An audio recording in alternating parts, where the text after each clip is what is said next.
మరి గౌరమ్మని పూజించుకొని మరి ఆడబిడ్డను ఎట్లయితే మనం ఏదైతే అత్తవారింటికి పంపిస్తామో అలాగా 9 రోజుల తర్వాత మనం మరి గౌరమ్మని బతుకమ్మని కూడా పంపిస్తూ ఎంతో బాధపడుతూ, అంటే మన సొంత ఆడబిడ్డ కనుక మరి ఏరే వాళ్ళకి పంపించేటప్పుడు మనకి ఎంత బాధ ఉంటుందో మరి అంత బాధపడుతూ మనం ఈ యొక్క బతుకమ్మ మరి విజయదశమి రోజు ముగించుకోవడం జరుగుతూ ఉంది.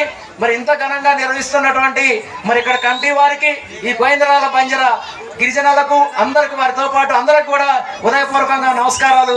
జై హింద్, జై తెలంగాణ. ఎస్సీ, బీసీ, ఎస్టీ అందరికీ, ఓసీ అందరికి కూడా హృదయపూర్వక నమస్కారాలు. జై హింద్, జై తెలంగాణ.